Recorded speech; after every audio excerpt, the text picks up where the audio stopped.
Good morning students. आज हम पढ़ेंगे हिस्ट्री का chapter number 3 the age of farming. The age of farming में सबसे पहले हम पढ़ेंगे पोट्री।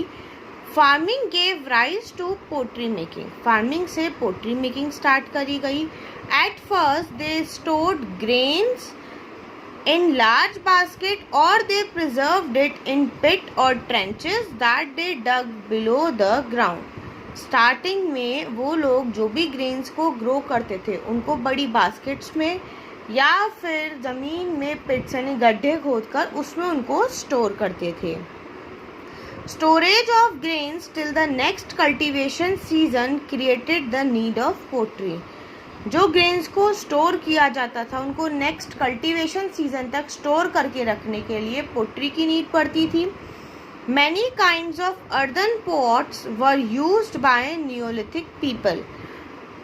अलग अलग तरीके के अर्दन पॉट्स जो है वो नियोलिथिक पीपल के द्वारा यूज करे जाते थे। They were plain, different in colours and had decoration on them. जो अर्दन पॉट्स थे वो प्लेन थे, डिफरेंट कलर्स के थे और उन पर डिज़ाइंस थे। Earthen pots were used for cooking food. Earthen pots जो थे वो फूड को कुक करने के लिए यूज़ करे जाते थे। Cloth making also started during this period. इस पीरियड में नियोलिथिक पीपल्स ने क्लॉथ मेकिंग भी स्टार्ट कर दी थी। They wove cloth using different kind of material. वो लोग क्लोथ्स बनाते थे डिफरेंट काइंड ऑफ मटेरियल से। Cotton began to be grown during this time. इस टाइम तक कॉटन जो थी वो भी ग्रो करने लग गए थे। नेक्स्ट आता है life of the people. There is no direct archaeological evidence regarding the customs and practices of neolithic people. जो नियोलिथिक पीपल थे वो कौन सा कस्टम फॉलो करते थे या किस चीज़ में बिलीव करते थे, इसका कोई भी डायरेक्ट एविडेंस नहीं है। Anthropologist studied the life of present days farmer who practice simple agriculture and also observe the life of हर्डर। जो एंथ्रोपोलॉजिस्ट हैं उन्होंने प्रेजेंट डेज फार्मर की लाइफ को ऑब्जर्व किया जो कि एग्रीकल्चर करते हैं, सिंपल एग्रीकल्चर करते हैं, और साथ ही साथ जो हर्डर्स हैं उनकी लाइफ को ऑब्जर्व किया।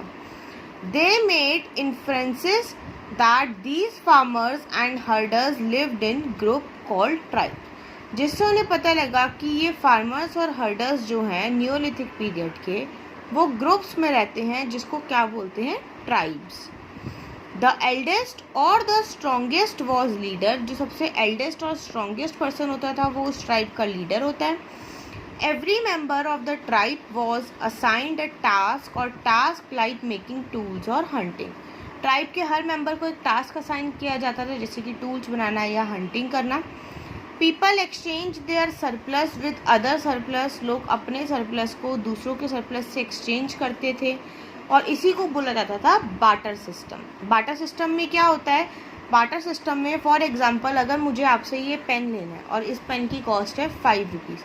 अब बार्टर सिस्टम में हम एक्सचेंज में मनी नहीं देते, मैं आपको कोई भी ऐसी चीज़ दूंगी इसके बदले जिसकी वैल्यू इस पेन की वैल्यू के इक्वल हो। This was the earliest form of trade. ये ट्रेड का सबसे अर्लीस्ट सबसे पुराना फॉर्म है। लास्ट टॉपिक है चैप्टर का chalcolithic age, use of metal. इस एज में मेटल का यूज होना स्टार्ट हो गया था। The early human began to use copper along with stone tools. जो early humans हैं उन्होंने stone tools के साथ copper tools को यूज़ करना भी स्टार्ट कर दिया था। This happened around 6000 year ago and this period is called Chalcolithic age, also known as Copper Stone Age. ये जो पीरियड है ये 6000 years पहले स्टार्ट हुआ था और इसको Copper Stone Age भी बोला जाता है जो कि 4000 से 2000 BCE तक चला था।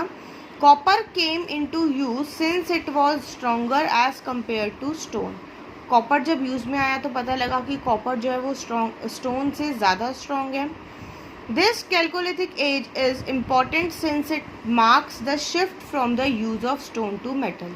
ये एज इसलिए इम्पॉर्टेंट है क्योंकि इस एज में लोगों ने स्टोन को छोड़कर मेटल का यूज़ करना स्टार्ट कर दिया था।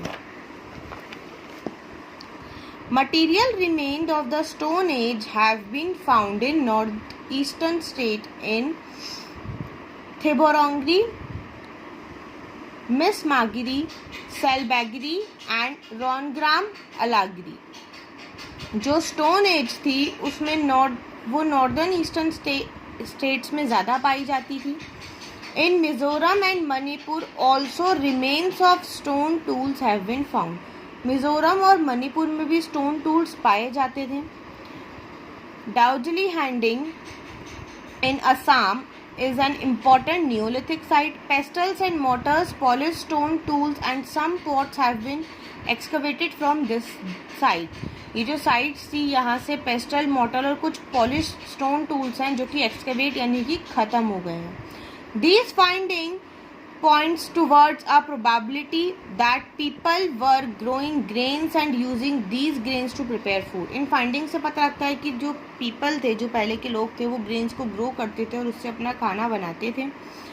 Tools made of fossils wood have also been found hair.